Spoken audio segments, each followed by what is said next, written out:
It's really hot. I thought it was going to be cold today. And we don't have AC in there, unfortunately. I was forewarned, yeah. But we have fans. We do have AC today. We have AC? We have AC today. It's exciting stuff. Is that what that guy was doing? I was just going to ask if we look at the camera, we just keep Yeah. I think it's just going to depend. Actually, yeah, so we can take this out.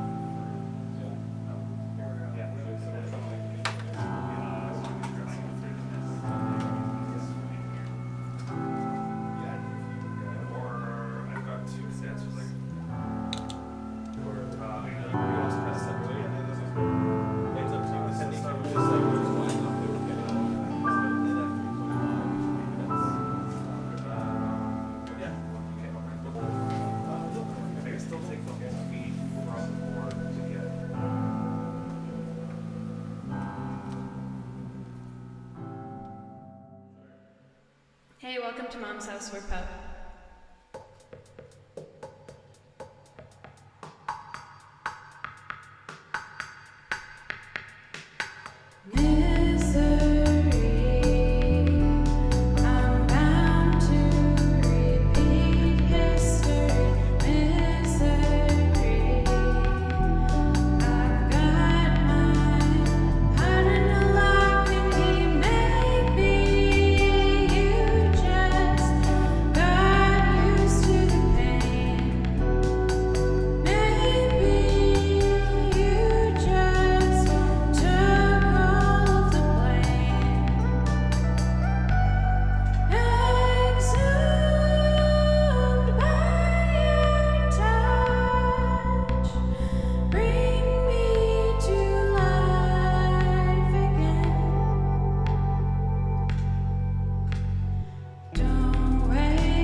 That was awesome, guys. Thank you so much.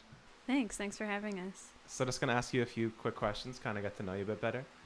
First, I just want to say thank you so much for getting through all of the technical difficulties. It was like an hour of setup and then computer problems. So just thanks so much for that. We made it. First question I had was I know a lot of musicians in and around the city, but I know very specific genres. I realize, like I know like a good chunk of punks, and then I know a lot of folk people and stuff like that. And I've never really talked to someone about like more ambient electronic music, kind of like what you guys have. So I was just curious, like what draws you kind of to that genre? I think for us, it's kind of, it lets us kind of do whatever we want, and it's more experimental where we can kind of, because we all kind of come from different musical backgrounds and like different music, so it kind of allows us to like incorporate what we like to listen to and what we like to play, but together, and not have it sound like janky or weird. Yeah, like a hodgepodge. Yeah. Stuff. I'm curious now, like what's everyone's backgrounds? If well, personally, like I learned to sing. I was in a divisional choir throughout awesome. my entire childhood, so like more like classical singing, and then I also took piano lessons, which of course was classical as well. But yeah, like I like classical music, I like jazz, I like during my childhood I listened to like rock and stuff, so that kind of stuff. And like Brandan was in a hardcore band, so I don't really know much about it, it's but like a whole other world of but music. very different from like me. Definitely. And then Brandan was also in a band that I don't know I don't know what genre that was. It was like an indie band. Oh, okay. Yeah, cool. So That's cool to kind of like have this project to like amalgamate all of your tastes and stuff into one sound. yeah, exactly. Yeah. It's cool when you get bands that like I just think of like Royal Canoe every time. I think of like strange time signatures and stuff, because you listen through, it's like, what even is this time signature? Yeah. And I was listening to you guys one time with someone here, I can't remember who, and then they were like, what time signature is it? But then you count it out and you figure it out, and just like I find electronic music, or just music that kind of draws from all this different equipment, is just like so technical, and like where you're placing it, placing your notes in that. It's cool to hear. Yeah. Thanks. This is kind of a thing I ask like every band now who comes to here is where did the name Pout come from? It's actually kind of funny. We finished our entire first album, and it was being mastered, and we still didn't have a name for our band. So it took us a really long time to find something that fit. But Brandan came up with it. I think he saw a painting that just kind of something clicked for him, and it just kind of like the music came first, and like completed music came first, and then the name came after, and just like Pout kind of fits it's like down tempo and kind of like melancholic kind of. So yeah, it's cool. I love hearing where band names come from. They always have like interesting stories behind them. Kind of leads me to my last question, is just like the Winnipeg music scene is so much more vibrant than what I thought it would be when I moved here from Stonewall. Because like small town, you move to Winnipeg, you're not sure what to expect. But I'm meeting so many people just through this, and then through shows and that. What's kind of like your favorite part of the Winnipeg music scene, or something that stands out to you?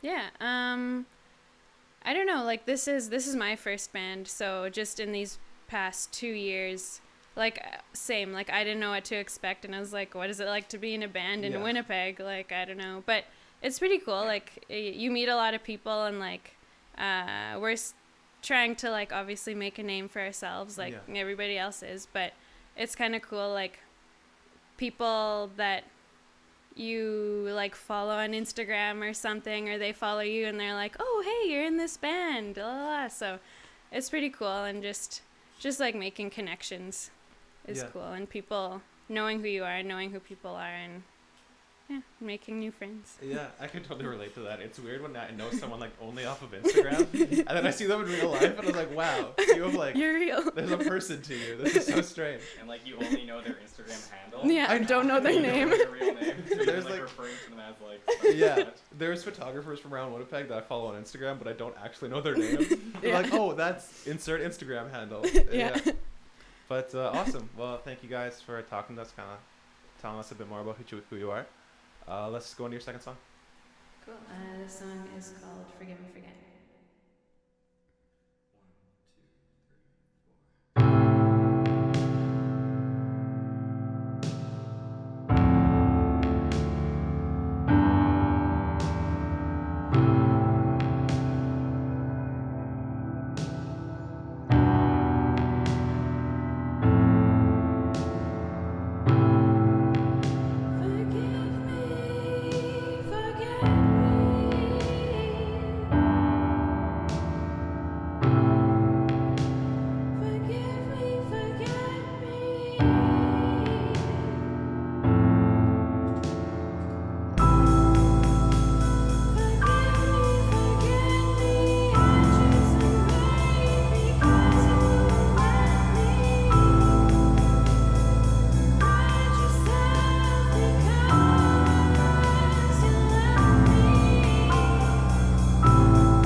Thanks for listening.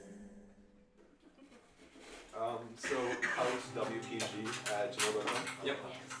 Hey Kevin, could you bring me the 10 to 20 or 18 or whatever it is? 10 to what, sorry? Whatever the super wide Yeah, I'll show that you have there. We'll just swap you with 35.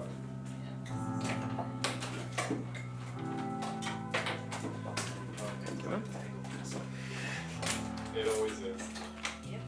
Typically we just throw it all in the backpacks. Oh god. And then just do it. Because we always have to like rush to get off the stage, right? Right, yes. Yeah.